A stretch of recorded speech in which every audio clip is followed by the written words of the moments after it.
For 14 hours, TikTok disappeared. 170 million Americans woke up on January 19th, 2025, opened their phones, and found nothing. A black screen, a message, a company gone dark on the eve of a presidential inauguration. Not because of a server crash, not because of a bug, because two of the most powerful governments on Earth could not agree on who owns an algorithm. Welcome to the Founder Files, Beyond the Brand.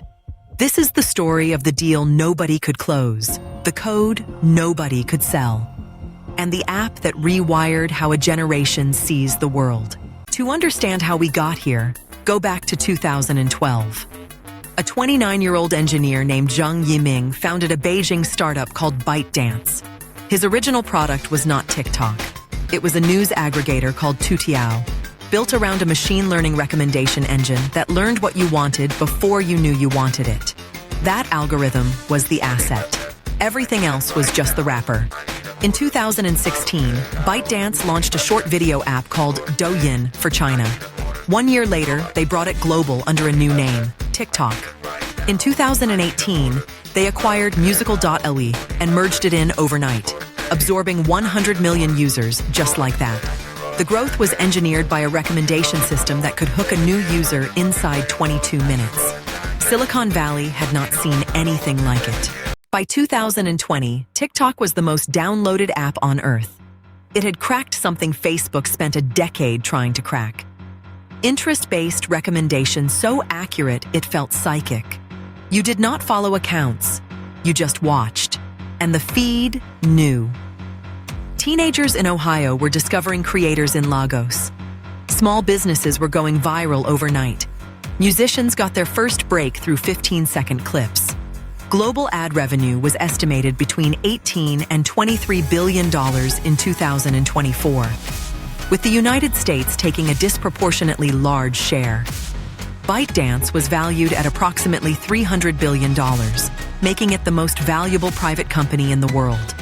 Zhang Yiming had built something that made Silicon Valley genuinely nervous. And when Silicon Valley gets nervous, Washington tends to listen. The first serious threat came in 2020 during Trump's first term. Citing national security concerns over Chinese government access to American user data, the administration issued executive orders attempting to ban TikTok entirely. China's 2017 national intelligence law required Chinese companies to cooperate with state intelligence operations on request. ByteDance was a Chinese company. The dots were not hard to connect, but the ban never landed. Federal courts blocked it. In its place came a half-finished deal. Oracle would host American user data on domestic servers. That arrangement was never completed as a formal divestiture. It was a patch, not a fix. When Trump left office, the pressure eased. The dress rehearsal was over. Nobody realized a far higher stakes performance was already being written.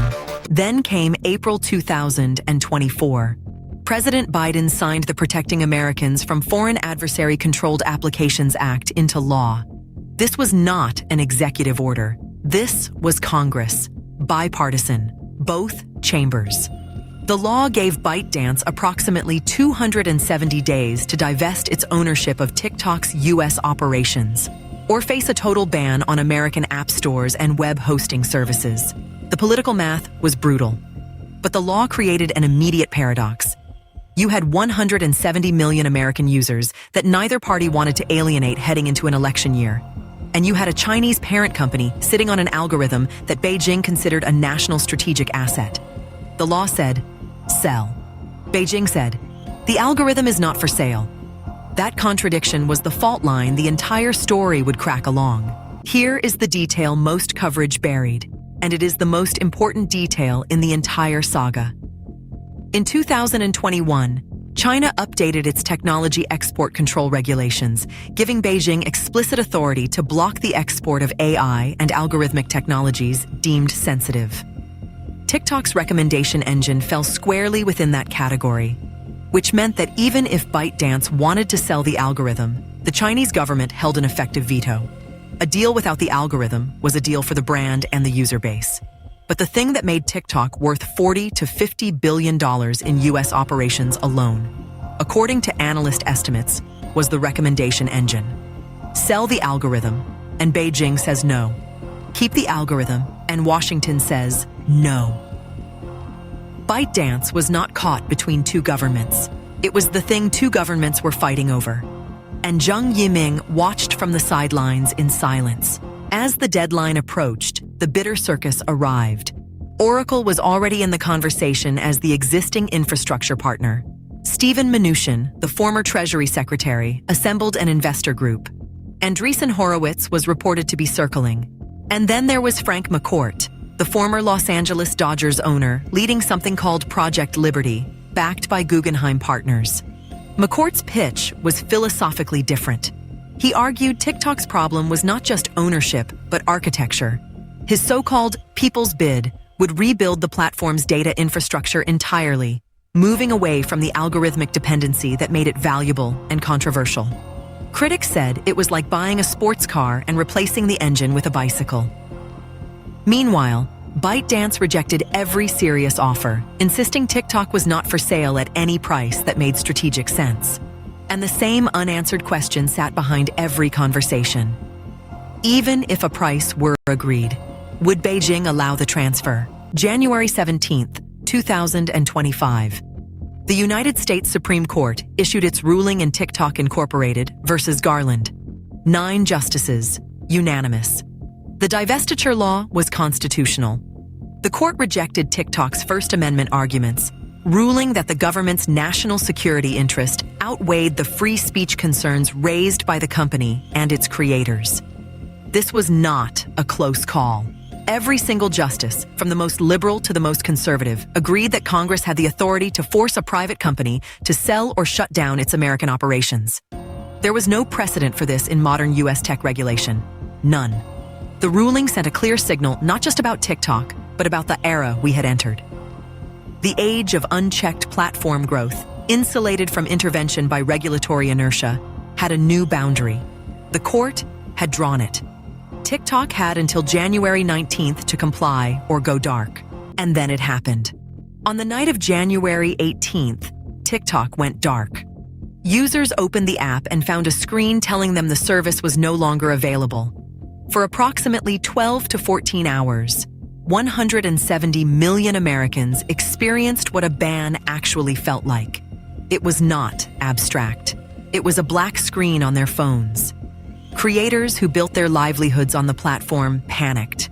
Small businesses that ran their marketing through TikTok scrambled. And somewhere in that chaos, the political calculus shifted completely. Because Donald Trump, who had tried to ban TikTok in his first term, signaled that as incoming president, he would grant a 90-day enforcement delay. The whiplash was total. The man who first tried to kill TikTok was now its temporary savior. 170 million potential voters had a way of clarifying a politician's priorities. The service came back online, but nothing was resolved. The 90-day delay bought time without buying clarity. ByteDance still had not agreed to sell. China had still not indicated it would permit an algorithmic transfer. The potential buyers were still performing for cameras rather than closing deals. And the fundamental question, what a compliant divestiture actually looks like when the most valuable asset cannot legally leave the country, remained completely unanswered. What the blackout did accomplish was this. It made the stakes undeniable.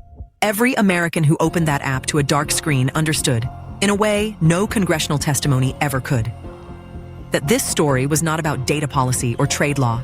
It was about who controls the attention of a generation and what that attention is worth.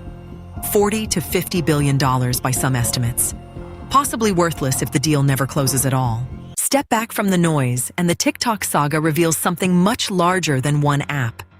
It is the moment the world acknowledged that algorithms are geopolitical infrastructure, not products, not services, infrastructure. The same way a nation thinks about ports, pipelines, and satellites. ByteDance built something so deeply embedded in the attention economy that two superpowers went to war over the right to control it, and neither one could figure out how to win cleanly. Jiang Yiming created an asset so valuable that owning it fully may be impossible. The algorithm cannot be fully sold. It cannot be fully banned. It can only be negotiated around, delayed, and managed at enormous political cost. That is not a failure of the legal system. That is a preview of every major platform dispute that follows. After TikTok, every government on Earth understands what a recommendation engine actually is, and they will never look at the next one the same way. As of mid-2026, TikTok continues to operate in the United States. The ownership structure remains unresolved. No formal divestiture has been completed. No buyer has been announced. 170 million users are still scrolling. The algorithm is still running on Oracle's servers, still technically controlled by ByteDance, still subject to Chinese export regulations that have not changed. The story is not over. It is paused. And paused stories in geopolitics have a way of resuming at the worst possible moment. The 2020 dress rehearsal felt permanent until it did not. This pause will feel permanent until it does not either. The only thing we know for certain is that the next chapter, when it comes, will move fast. It always does. That is the story of the algorithm they would not sell, the governments that could not agree, and the app that rewired a generation's relationship with information. If this episode made you think differently about what an app actually is, subscribe right now, because this is what we do here. Every week, we go deeper than the headline. Drop a comment below. Do you think TikTok should have been sold? Could it even be sold without the algorithm? And next week on the Founder Files, we are going inside the story of the founder who built the world's most visited website, watched it become a cultural institution, and then watched the world turn on it almost overnight. You do not want to miss it.